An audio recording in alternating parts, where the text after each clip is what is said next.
Hey, Freedom Builders. Thanks for tuning into our Black Friday special edition Ask Us Anything webinar. For the next hour or so, we'll be answering any Amazon FBA related questions that you have. So make sure to start dropping those questions in the comment box. Also, in the spirit of the season, we're going to talk about our very own Jungle Scout Black Friday deal. So you definitely want to stick around for that. I'm joined today by Joe Cardillo. Um, he's one of our in-house Jungle Scout resident experts. So I'm really pumped and excited because for the next hour, you've got our attention. So how's it going, Joe? What's going on? It's good, Rolando. Good to see you looking so festive, man. You got the double Christmas hat. I think you got to show the audience the sloth rocking. Isn't that the most adorable thing you've ever seen? A little sloth. I love it. I mean, you're probably the second most adorable thing I've ever seen after that sloth. Yeah, we're here to talk product research, everybody. Definitely, drop in any question related to Amazon FBA. We're here for it. But we'll definitely try to focus and tailor this webinar, this Ask Me Anything, for questions related to product research. Awesome. And to kick things off, Joe, I figure we could start by talking a little bit about how we first got started selling on Amazon. So if you wouldn't mind sharing that backstory with us. Yeah, absolutely. I love this question. It's a fun one. It's been a pretty interesting journey over the last few years, but I graduated school with a marketing degree in 2016 and was working at a job I wasn't super passionate about and didn't really love, going into work every day. I remember a friend over lunch told me that I should look into selling on Amazon. And I was just like, oh, wow. Like, I didn't even know that that was a thing. I had no idea you could do that. So started, binging YouTube. I remember our good old resident Aussie, Lenny. I remember watching a lot of his content, Greg's content. And just the more I learned, the more interested I was. So I launched my first product, which was this Apple AirPod case back in late 2017. Since then, I've launched about a dozen products, helped friends, manage others. So it really has been a wild journey. And after meeting Greg and some of the Jungle Scout team at a brand building conference here in Austin, they told me that they headquartered here and, are always looking to bring sellers onto the team. So I joined up, and that was 2 years ago. So still working on Amazon, but really just love e-commerce and entrepreneurship. So I'm excited to help everyone today with all your great questions. What about you, Rolando? I know I've heard this story before, but let chat know where you're from. Yeah, no, absolutely. I actually started as a result of a failed business opportunity. I think I coined the term one time of like hashtag fail forward. I think that a lot of times our failures lead us to the next best thing. And so what happened with me, I was starting a tech startup with three other business partners. Ultimately, that just did not go as planned. And in the process, a week later, I pinched a nerve in my back or something, and I was bedridden for an entire week.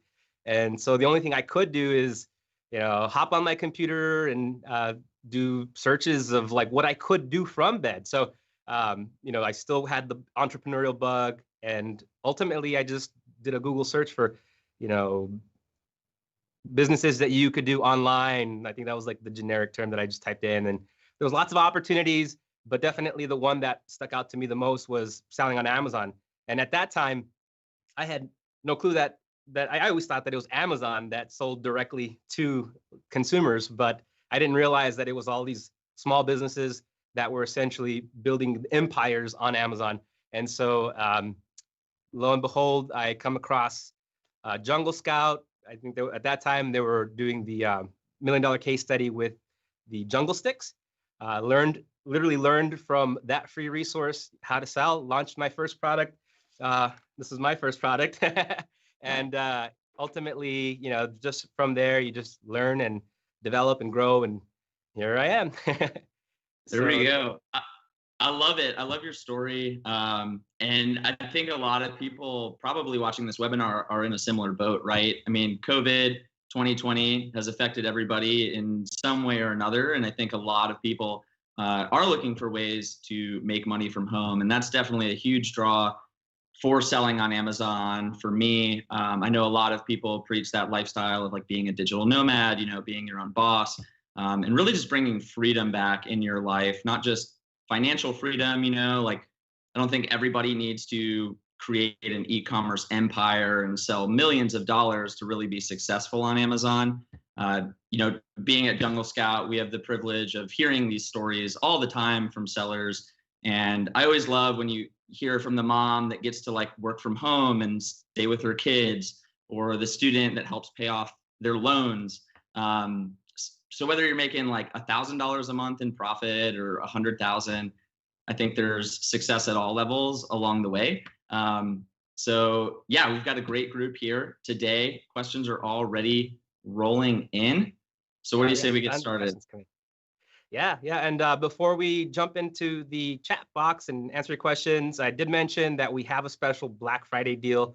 So why don't we hear a word from our sponsors? The biggest deal of the year is finally here.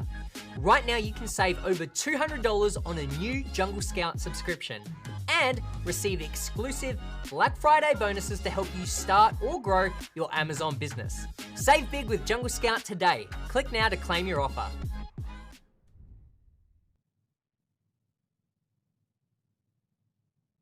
Awesome. So as you can see, we have our very own special or promotion that it's a time-sensitive special, but I definitely want to talk a little bit about it, and then we could start answering any questions. You may even have some plan-related questions, so we could answer those questions as well. But we currently are running a promotion. Essentially, all the plans that we're running, there's 4 plans. They all are at least reduced by 200 is the average. $200 is what the average savings is. And each one has its own benefits. I'm a little I'm a little biased. There is one plan in particular that I wish when I first started was available to me, and that's the Master Bundle. Essentially, it's 1 year of Jungle Scout. Along with that, you do get the Freedom Builder Bootcamp course. And if you're not familiar with the Freedom Builder Bootcamp course, essentially it's teaches you how to sell on Amazon, everything from A to Z. You're going to benefit the most if you go with this plan. And another huge bonus is that you do have monthly coaching with the man, the myth, the legend, Greg Mercer. I'm on those calls as well, answering any questions you may have. So I would strongly encourage, if you are in the market to get started with Amazon, that's going to be one of your best resources there. I'm not sure if there's anything that stands out to you, and then we could just jump right into the questions. Yeah, absolutely. Just to highlight on those deals too. I mean, I love the 3-month plans. I think that's like a perfect entry level to get started. I think most people, that we've surveyed in our 2020 State of the Seller survey, I think 60% of sellers launch their business in under 3 months.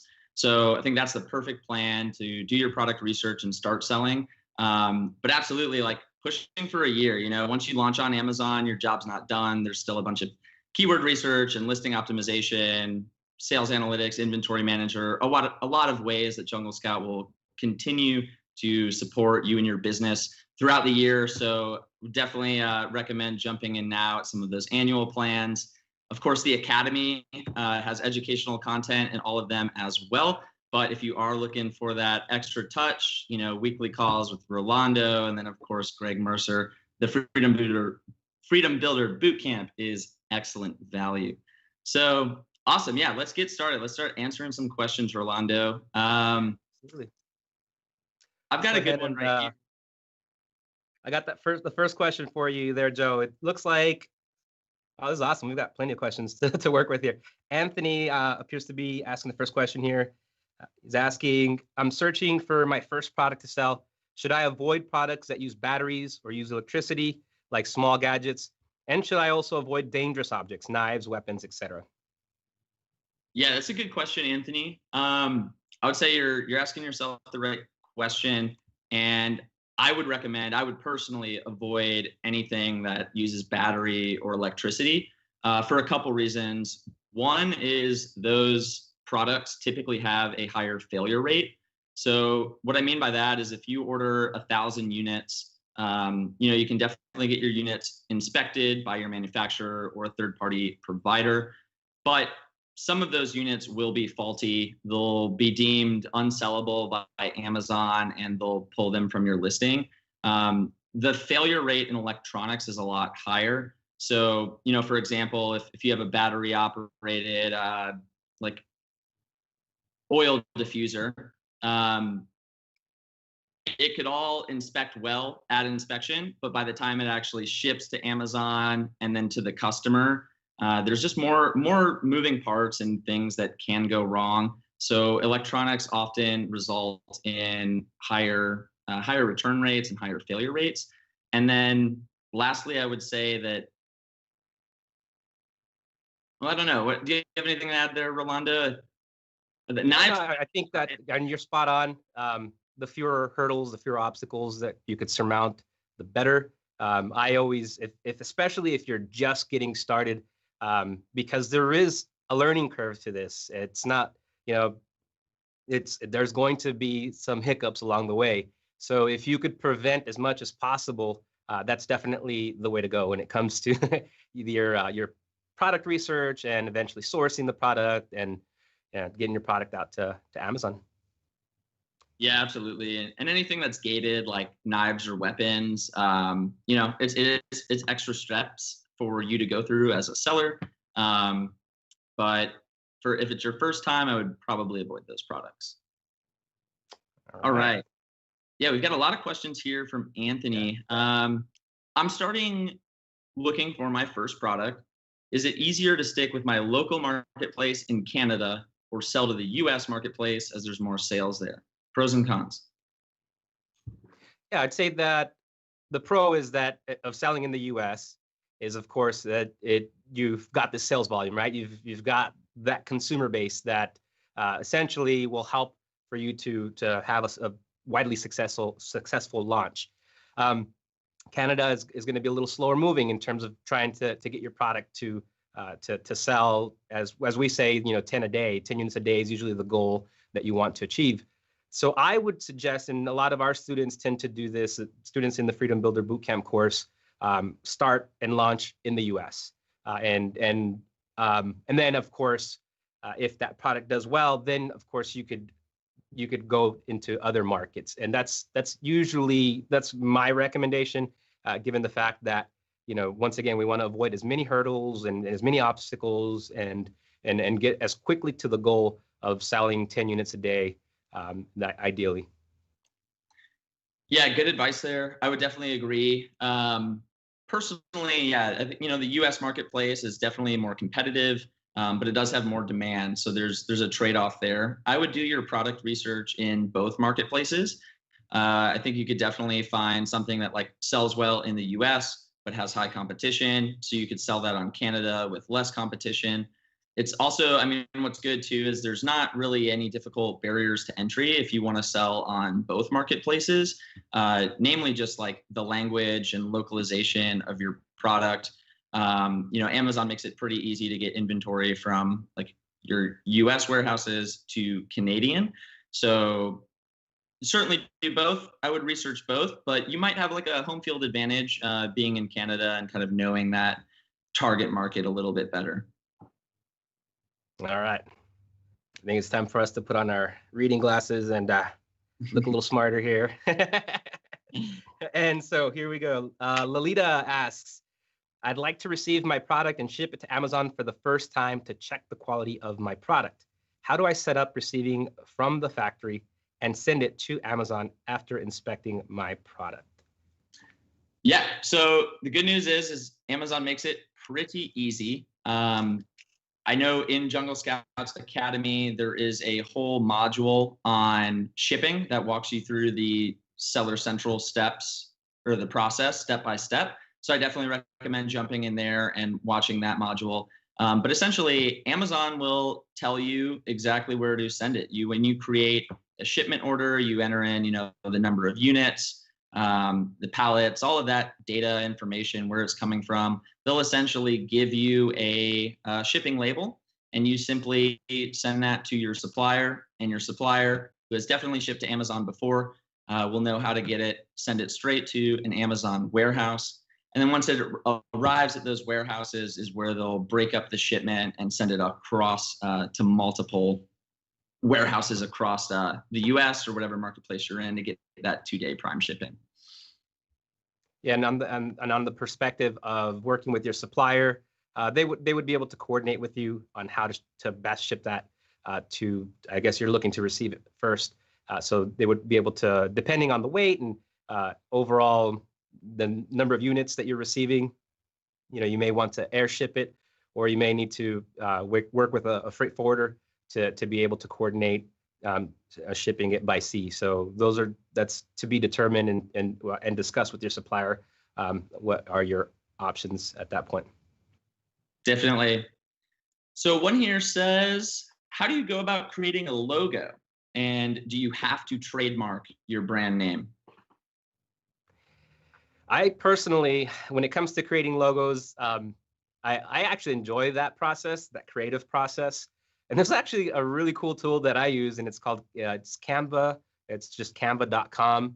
It's a free tool. You can go in and create designs, and very easy to work with. You don't need Photoshop. You don't need all that fancy stuff. So I'll just what I'll do when I'm first starting out with a logo is I just go online for inspiration. So I might look at my product and just like do a Google search for my product and see what others are doing for packaging and branding and so forth. And then from there, just start narrowing it down on what makes more sense. And I am of the philosophy in everything that less is best. I don't like these fancy logos that are just with super gloss and too many colors, because keep in mind that when you're creating a logo, you're going to have to forward this information to your supplier. You're going to have to send an image of your logo. And if you have multiple colors, every color is going to cost you more, or every additional color is going to cost you more. So I stick to just like a white logo that I could, that is still appealing and still, but just kind of personifies what the product or the brand is going to be related to. That would be my starting point.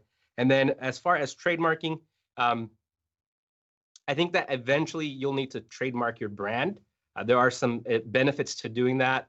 The number one reason is, of course, you want to be brand registered on Amazon. That's for something in the future, but I like to begin with the end in mind. In other words, I know that I want to be brand registered. So what does that mean? I'm going to pick a name that I've searched, just an initial search that the trademark doesn't exist. Just doing an initial search on it. Don't deep dive into it yet. I'm going to do some background if the domain is available. I'm also going to do some background if maybe the social media channels are available for that, the handles. So those are the things that you need to keep in mind. And at a minimum, I just buy the domain and I create a logo, and the branding comes, or the trademark comes down the road. So a couple of tips there. Yeah, I definitely agree. If you're not creative and can't Canva or Photoshop, the Jungle Scout market has a bunch of freelancers that do design as well. All right, let's pivot it back to some product research. All right. I have one from Rebecca Rolando. She said she found a product that's selling super well and has one seller with multiple variations. She believes she can make hers different. Would that be difficult to compete with an established seller? And as right off the bat, I say that's the whole point. That's what everybody should be thinking about when it comes to product research, right? Is how do I take this product and make it better? That's really the game on Amazon. I think you don't always have to come up with something totally original and new and patented design, but it is really finding products that are out there, selling well, have demand, and taking them down, right? That's the fun part. That's the competition. So if there is an established seller, yes, you can absolutely eat into their sales and hopefully surpass them one day. And that's through, listing optimization and really just creating a better, irresistible offer. So when a customer, a shopper, I'm shopping on Amazon all the time, every day. I can easily kind of sort out now like a high quality listing versus a poor one. So just always put yourself in that buyer's shoe. And I think the images are a great way to do that and just add additional value prop to your listing. So if you have an idea of, taking that product and making it better, adding a brand and messaging, and just really improving on all of the competition's listings, then there's absolutely opportunity. Yeah, and I agree. That's definitely very critical and important. So I think I can't add much to that. Let's go ahead and continue down. Let's see. I have a question here. Looks like Hassan asks, oh, it's directed to me. Hi, Rolando. Spent time researching on Alibaba. I can't seem to find prices cheap enough to be competitive on consumer electronics unless I purchase a very large amounts. Any advice on this? Thanks. Well, what I like to do, I like to always reverse engineer different processes and kind of get, find ways to just speed up the, the whole sourcing step and product research step. For me, if you go on Alibaba.com, there's a way that you can actually sort by the volume of that suppliers are selling, right? I like to start there because what this tells me is that these are the big players for that niche or that space. And they have a little bit more of a leeway as far as pricing. They tend to be a little more flexible. You do need to be able to have the ability to just negotiate with them. So I'll start off by doing that little, that reverse search. And I don't pick and choose. If it's the product that I want to sell, I message everybody down that list. Like I just keep going. If it's 100, I'll message 100 people because I just copy and paste my template that I created for one. I could send that all to, to each supplier. And I list out my requests, and as thorough as possible, I enumerate it. So, my first request, my second request, my third request, and I let the suppliers weed themselves out, because what happens is some will respond, others won't. Some will respond maybe to some questions, and others will leave out some questions. So little by little, what they're doing is they're, the winners are rising to the surface, the ones that I want to eventually work with, and then I could start. I like to pin them against each other and say, hey, I'm getting this price with this supplier, and can you do better? So using that tool along with our supplier tool, our supplier database, being able to go in and detect different suppliers through that platform is just ways to really speed up this whole process and get get your product sourced. Yeah, absolutely. And I love the note on letting your suppliers weed themselves out, right? Because you should definitely be ordering samples from multiple suppliers. And I think a big part of my decision when I choose who to work with is, are they easy to work with? Are they fun to work with? Can I have a conversation with them? Are they answering all my questions? Are they easy to understand? There's definitely some language barriers with some manufacturers. So I think choosing one that you can see yourself building a fruitful, long-lasting relationship is very important. Yeah, it's all about that relationship building. So always, I'm always courteous, but I definitely do. I do like to kind of get them, all together and say, hey, look, this person's giving me this price. What can you do better? And 9 times out of 10, very effective. For sure. So here's one from Serhan, who says, everyone always says to look for a high demand and low competition product, but there is none. Well, I'd say there's definitely not none, but I will agree, it is certainly difficult to find. It is challenging. Competition is very tough, and it is expensive to get ranked. So Rolando, what alternative ways or advice would you have to find the right product? So I apologize. I was looking through the comments and I missed the question. That's all right. That's all right. I'll take it. So Serhan was just saying that, everyone's always saying to look for products that have high demand and low competition, but it's really difficult to find that, right? It is searching for like a needle in a haystack. And that's, of course, where tools like Jungle Scout can really come through and help. But competition's tough. It's expensive to get ranked. So my advice there would be, don't think that you need to find the perfect 10 opportunity score. Be realistic in your search. I think, and this kind of ties in with a few questions I've already seen from others as well, like advice for beginners, like what mistakes are people making? And I think that a lot of people pass up great product opportunities because it's not a perfect 10, right? The demand isn't high enough, or the competition is too high. You get a little uneasy or nervous, but the reality is there's always going to be competition. Competition will likely even increase as you're selling.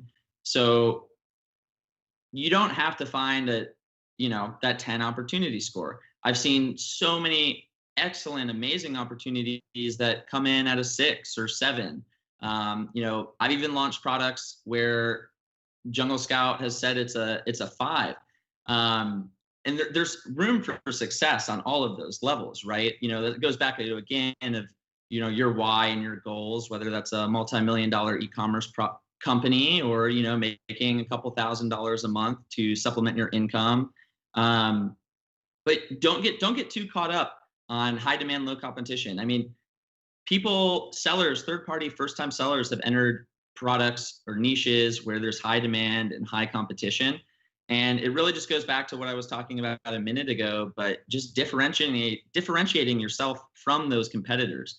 And if you're able to create a better user experience, a better, buyer, shopper experience with a better listing and images, and you don't need brand recognition right off the bat, of course, but, Amazon really lets you kind of curate via, I think, mostly the images. And I've found so many products that, are high demand, high competition, but a lot of the top sellers and listings have just really, really poor, low quality listings. I mean, I remember finding one, it was a cat calming collar, and this thing had 42,000 reviews. It was literally probably the first and only cat calming collar like ever. It was from the packaging design, everything about it looked like it was from a 1990s infomercial.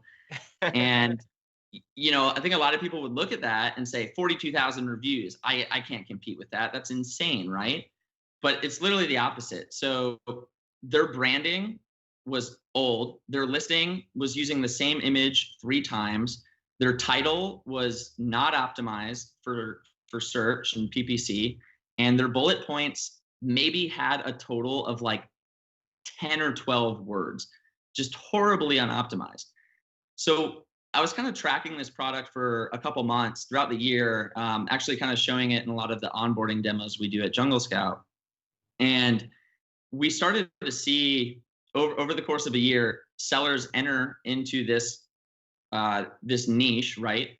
Something like a cat collar is going to be super competitive, crazy competitive, tough to sell. This is more niche. It's like to help cats reduce anxiety. And, between COVID and quarantine, I'm sure cat anxiety is through the roof these days. But we saw a bunch of third-party sellers come in and start selling cat anxiety collars, and we're just crushing it. They were killing it on their brand, their packaging, their listing optimization. And, through the monitoring this with Jungle Scout's product tracker and the extension, we were seeing their sales just chipping away. Like that big product was doing like 300K a month. And I think if you look today, they're doing like maybe 10. Like their sales have been just utterly cannibalized by these smaller third-party sellers because they've beaten them on brand and listing and customer experience. So that's my long rant response on, high demand, high competition products. You bring up a really good point in that these big sellers that have been in the space for years get lazy. Like that's just plain and simple, right? Like, or sometimes they get too big to really focus on like their core business or different sections of their business. So that's where someone like new into the space, scrappy and just hungry to sell on Amazon can chip away at that at at those big sellers. If the focus is the customer, and I'm all about the customer. I think that we get so caught up in the fact of like trying to appease Amazon and its A9 algorithm and so forth. But at the end of the day, what Amazon's doing is it's rewarding those that provide the best user experience, the best customer experience.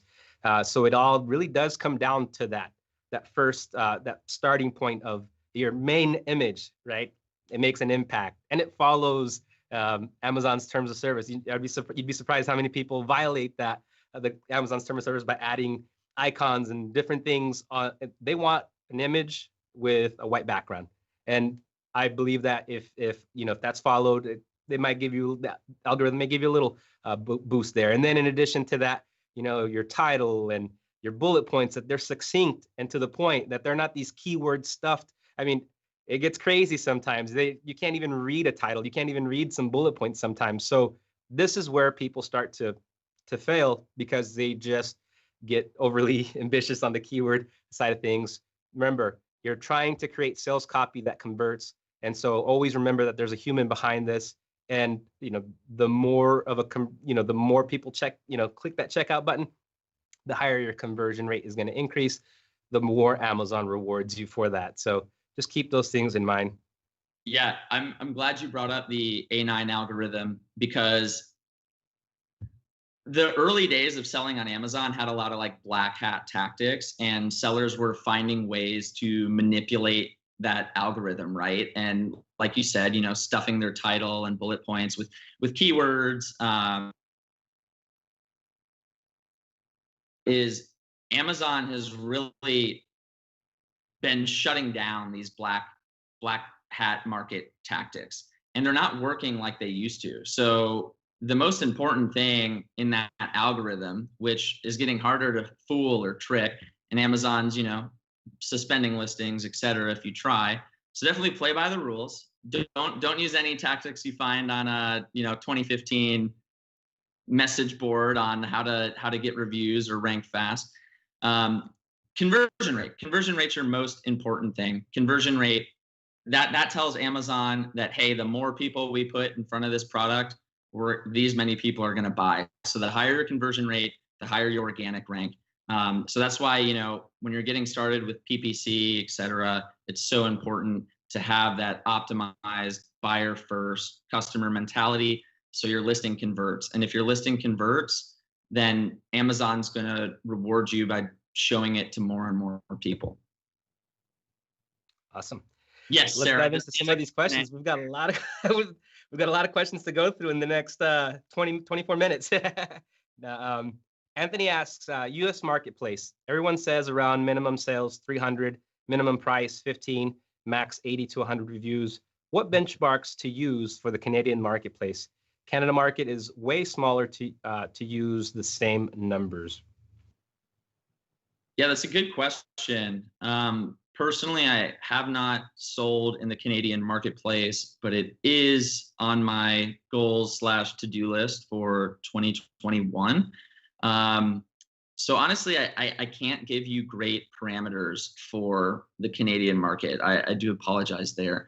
But what I would recommend is maybe using the Opportunity Finder in its place. I personally love the Opportunity Finder, since it's just easier to play around with, and you're not entering in, these exact filters for product research. You can definitely just play around with sliders, and then based on the results you're getting, tweak them. So it's very easy to just kind of play around with. And instead of looking at products product by product, it'll actually uses keyword search volume and search terms to do product research. So instead of looking at individual products, you're actually looking at a niche as a whole. So I think it would be a great places like Canada, or definitely, newer ones like UAE, Japan, et cetera. Playing with those sliders on the right, hitting the search, looking at those keyword search volumes, just going through, see what piques your interest. And then there's a little Amazon button you can click. It'll open that page in a new tab, and then you can run the extension. and the extension will give you the numbers that you're looking for on sales and reviews. But yeah, you definitely have the right mindset, knowing that it is less competitive. So there will be, less data. But I think finding a niche and then looking at how much money the top sellers are doing with the extension, and then you can kind of look at the reviews, et cetera, would be a great solution. Yeah, you almost, once again, you have to, considering that, the numbers are going to be different for the United States. You have to look at the overall, like the return on your investment, because it doesn't necessarily, we recommend 10 a day because you need volume, right? We want volume in order to hit our goals. In CAD, it might not be so much that you're going to hit 10, you might hit 5, but your return on your investment must be maybe a little more significant because the competition isn't as fierce. So you find a product that has a good, a good profit margin, then that's probably the way that you're going to have to reverse engineer this process, and really, finding those products that, you're just going to get a good return on your investment. All right, let's continue on with some more questions. Let's see. I'll let you pick the next one here, Joe. All right, so let's see. How do you verify or cross-reference demand for a product? So let me know what you think, Rolando, but I would think when it comes to cross-referencing a product, you could definitely look at like Google Trends and Google search trends and see how it performs over time, on search engines that are not Amazon. But I think a great way to, this question makes me think of how a lot of product researchers will look at 30 days of sales, right? They'll look at the last 30, 60, maybe 90 days of sales. And when that looks great, good.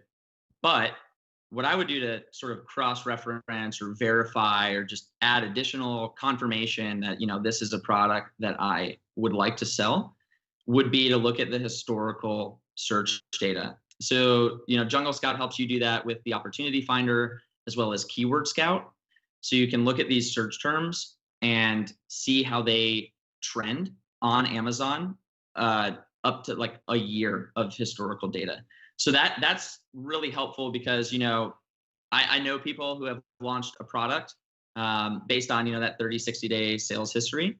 And then they start selling and then they find out, oh, this is a seasonal product. This really only sells well a couple months out of the year. So I think looking at that historical data, is it trending upwards? Is it trending down? Is it pretty flat? Does it spike super high in the summer and then drop really low in the winter? I think that's a really powerful way to, verify your product research. Absolutely. So yeah, it's all about diving deep into the niche. And so what I like to do in addition to running the tools on Jungle Scout and looking at the trends, I also like to just go and find a seller in that space, in my particular space, that has a very similar product. If you just scroll down and you go into the categories, the bestseller categories, I like to click on, what their ranking is, the bestseller ranking is. That brings you to like the 100 bestsellers in that niche, in that particular category. What this does is it really gives me an idea of what the competition is doing. And now I can start doing things like running the Chrome extension to see demand overall in that particular space. And yeah, it's going to take like comparing that with the trends and other, seasonality, all of that really gives you the big picture. So it's not one thing. You have to kind of piece it all together, and you really do need to dive deep into the niche that you are now like considering to dominate. And our goal as sellers is to be #1 ranked bestseller, right? That's the overall goal. So what is the #1 ranked bestseller doing in that niche, in that space? And just emulate what they're doing, and add a little spin to it. By going into the reviews, the product reviews, you're going to get a lot of user feedback of, oh, it didn't, it broke after 2 days or whatever. So now you just kind of, with your supplier, you work through ways, maybe you make it out of a different material, and so forth. So So definitely, it starts with big picture.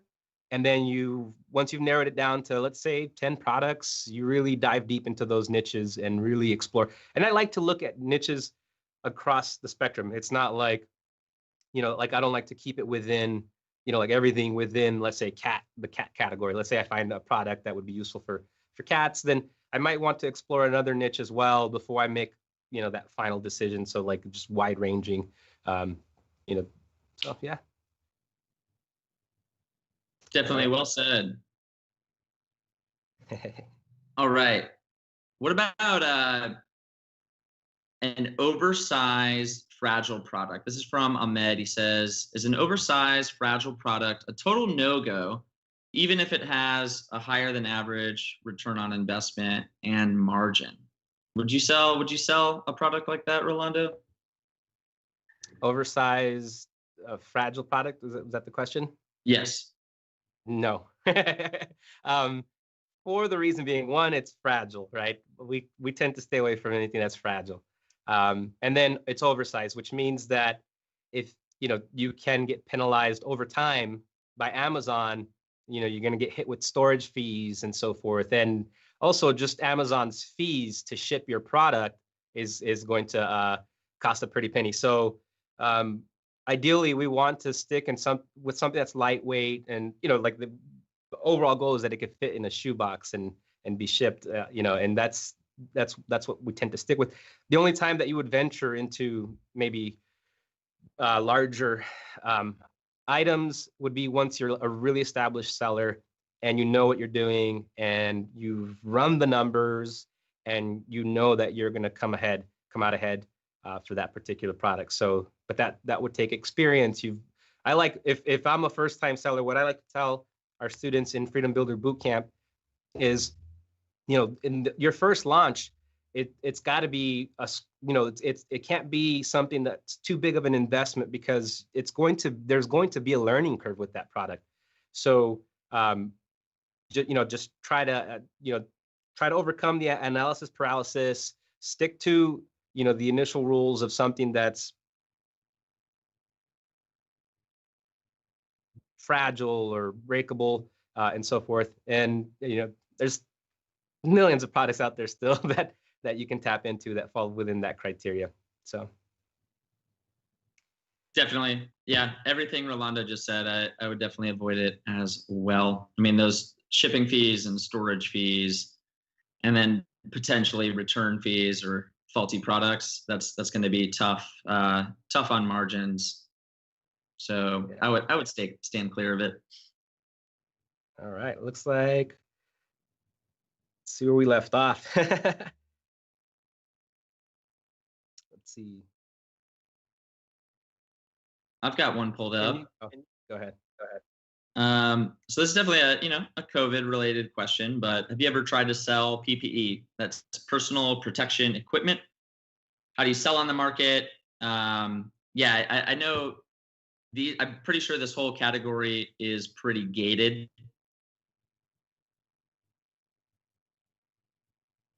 Yep, looks like oh, there we go. It looks like you're there we go. I'm back. Everybody got to Mr. Roboto. All right. Yeah, I was just saying that's definitely a gated category. They're limiting, the number of sellers and requirements. I'm sure approval process is more difficult as well. Something like masks is also going to be crazy oversaturated right now. So I think I personally, didn't jump at selling PPE products. Yeah, I would also stay away from it. It is a gated category, and who knows? There's a vaccine now, so we don't know if it's going to be the hot selling ticket for too much longer. We don't know. I like to stick with certainty, a business model that can weather the storms. So that should be your focus, your primary focus as well. These one-off wins can be a win or can be a tremendous loss. We just don't know. We don't want to get into the game of predicting the future. We want to use data that supports our product research. And that's why a tool like Jungle Scout is like first and foremost where you dive into to really crunch the numbers. And then as Joe mentioned earlier, you're able to also look at seasonality beyond just when COVID hit. Now we could look into last year and how this product performed, and then really, and then it's more of an educated guess than just guessing altogether.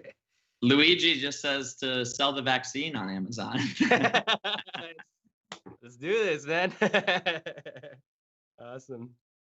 All right, so Mohammed says, hi, all, just joined Freedom Builder Bootcamp. Congratulations, and excited to learn. We're excited for you. I want to launch around February. Any suggestions, strategies to follow? Thanks. I think that, my key recommendation is to follow along in the course content and do as complete each module as you watch the videos, because a lot of times people want to like Netflix and binge, right? and nothing gets done. It's just you saw the whole series or whatever. But in this case with Freedom Builder Bootcamp, it's a step-by-step walking you through on what you need to do. So if you follow through and you follow Greg as he does, lay out the next step, you're just going to continuously move forward and progress as you go through the process. I always say it's not a sprint, it's a marathon. I'm glad you set some goals. That's a very important first step. You're saying February is when you want to launch. So that's good. But also keep in mind that don't be hard on yourself. Put in as much time as you can. Some people do this as a side hustle. Some people have more time. Just kind of work with what you got, and then attend every live coaching session. It's me and Greg pretty much answering your questions, any questions you may have, and it's just priceless, that type of mentorship. So definitely I commend you for joining. Yeah, I think community is so key, right? And having that sort of backbone and other people going through that with you at the same time. It's just super helpful to lean on your fellow aspiring entrepreneurs. And yeah, definitely, I think a lot of people make that mistake too. Like you said, Rolando, like binging it like it's a Netflix show. It doesn't do you any good if you're learning about how to run PPC and optimize your listings if you haven't, ordered a product yet. So don't think that you have to know everything before you go in.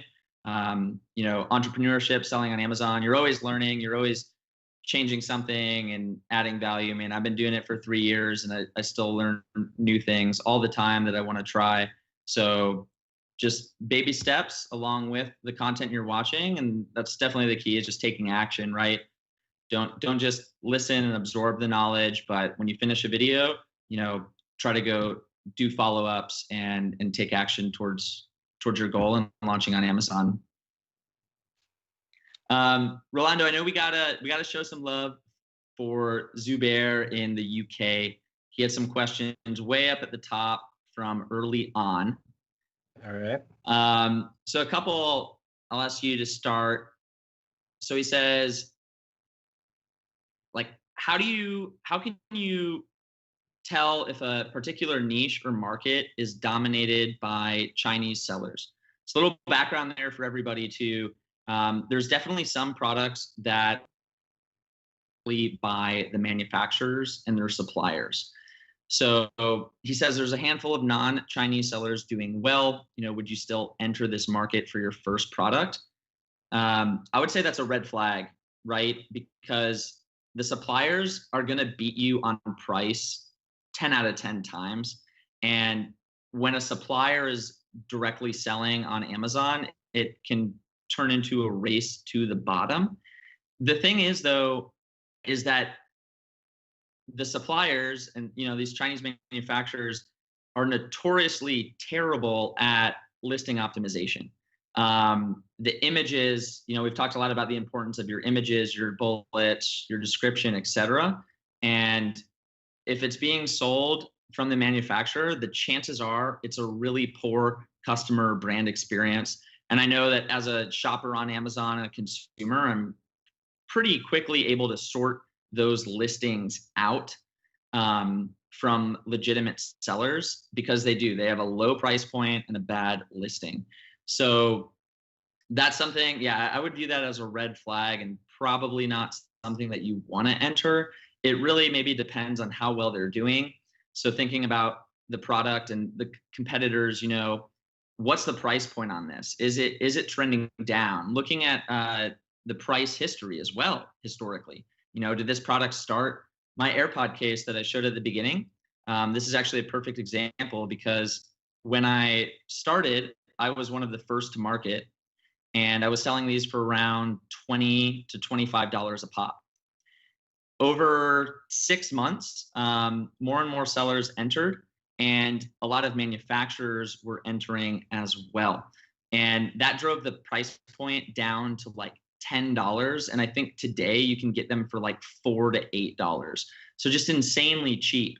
And while I and other sellers did have, a more premium listing, at the end of the day, the buyers could tell that, this product is pretty much the same thing, and we're purchasing the lower price products. So I no longer sell these. So yeah, that's definitely something to consider, but hopefully that's a little helpful in your decision. All right. And probably take a couple more questions here, because we're almost at the end of this segment. I have one here from Persia, and just kind of like going back. It's hard. There's so many questions. We really appreciate you guys participating. We're sorry if we couldn't get to everyone. We try to get as many in as possible. As you can imagine, Amazon selling is a big world, and there's lots of questions out there. So Persia asks, hi, when sending out emails to manufacturers, is it okay to have pictures, or is it okay not to have pictures for the new product? I touched on this a little earlier about how I like to just blast like all of the top sellers in the space that I'm trying to, get pricing and get quotes from. So yes, I would highly recommend that you have some type of like little mock-up that you can attach, because you want to avoid as much back and forth as possible. You just want to spell it all out like right up front. So if the more detailed you could get, the better. You're going to give the dimensions, you're going to give the weight, you're going to give, the height and all that good stuff. And overall, the less time that you could spend on just back and forth, then all the better.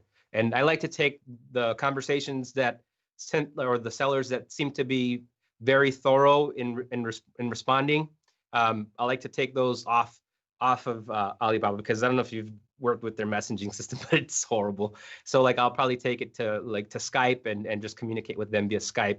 It's just a little more easier, a little more effective. Some people will use WhatsApp, some people, so it just depends on, that is not uncommon. They may even initiate that, just because this back and forth by email or by, Alibaba Messenger can be very convoluted and confusing, especially when you've got 50 suppliers reaching out to you. Yeah, definitely. I have most of mine on WhatsApp too, so it's literally just texting your supplier. Yeah, and when it comes time to reorder, let's say that becomes the supplier you work with, just to shoot them a message. Typically, they respond, overnight, and in the morning you got an answer. For sure. All right, so yeah, a couple more questions. Maysam, you said the JS opportunity score can give different results based on spelling. For example, bath bombs would be a 2, but bath bomb would be an 8. I actually just ran this example that you gave me, and I got a 4 opportunity score for both bath bomb and bath bombs. So I personally haven't come across an example like that, but it absolutely helps to, run the numbers, run the searches for different search terms. So I think an easy way to do that would be search for your main keyword in Keyword Scout, find maybe the top 10 related search terms to those keywords, and not just based on different spelling, like adding a plural, because that shouldn't change your opportunity score at all. But, for example, we use cat anxiety collar. Related search term was stress relief collar for cats. Things like that. Chances are if they're related products and closely related to search terms, then a lot of the products on that first page will be very similar.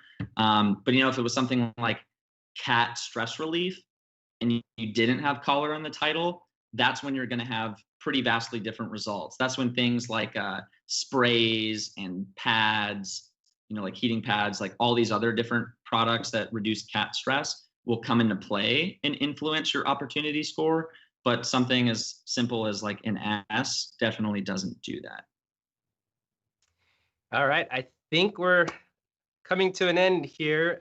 It's always hard to say goodbye. I like the comment Hassan said here that we need to do a 2-hour live, not a 1 hour. Maybe one of these days we'll do a full day marathon, right?